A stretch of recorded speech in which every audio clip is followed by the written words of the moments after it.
একটা বছর, একটা একটা করে এই যে পহেলা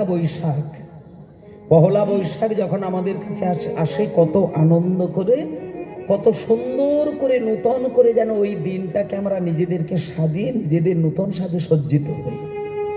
কিন্তু কটা জীবনে পয়লা বৈশাখ পাবেন? কটা পাবেন? আপনি কটা পয়লা বৈশাখ জীবনে পেলেন আপনি গুণে বলে দিতে পারবেন? গুণে বলে দিতে পারবেন? একটা মানুষের জীবনে মাত্র কয়েকটি পয়লা বৈশাখ আসে। তার মধ্যে কোন পয়লা বৈশাখটা তার শেষ পাওনা সেটা কিন্তু বলতে পারবেন না। আপাতত কদিন আগে পয়লা বৈশাখ হলো, কিন্তু হতে পারে যে এই পহেলা বৈশাখটাই আমার শেষ হলো, আর আগামী পয়লা বৈশাখ হয়তো আমার জীবনে আসবে। এবং এইটা বারবার আমাদেরকে ধরিয়েছিলেন একজন চৈতন্যদেব। চৈতন্যদেব নদিয়ার নবদ্বীপের প্রত্যেকটি মানুষের হাতে ধরে নয়, পায়ে ধরে কেঁদে কেঁদে বলেছিলেন, ওগো দুর্লভ কলির মানুষ, আজকে তুমি আছো, কালকে থাকবে এই গ্যারেন্টি তুমি দিতে পারবে না। তাই তোমাদের হাতে পায়ে ধরে বলি, একবার শুধু প্রাণ ভরে শুধু আমার সঙ্গে হরি হরি বলেনি? সেদিন বলেনি? মানে নিমাইয়ের মতন পণ্ডিত একটা 5 বছরের বালকেরও পায়ে ধরতে তিনি দ্বিধাবোধ করেননি। জগাই মাধাইয়ের মতন পাড় মাতাল যে গোমাংস খেতে দ্বিধাবোধ করতেন না।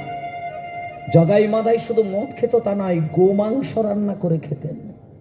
জগাই আর মাধাই 80 হাঁড়ি করে মদ্য খায়,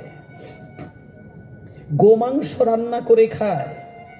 মদ মাংস খেয়ে যখন তাদের নেশাটা তুঙ্গে উঠে যায়, তখন নদিয়ার নবদ্বীপের মানুষের ওপরে যে অত্যাচারটা করেছিল সেটা শুনলে আপনাদের চোখে জল ধরাতে পারবেন না।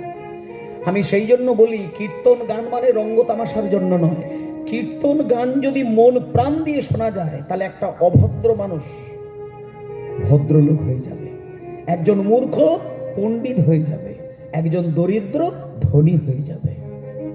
এই কীর্তনে এত কিছু আছে, শুধু ইতিহাসগুলোকে জানতে হবে। দেখুন, শুনে যান।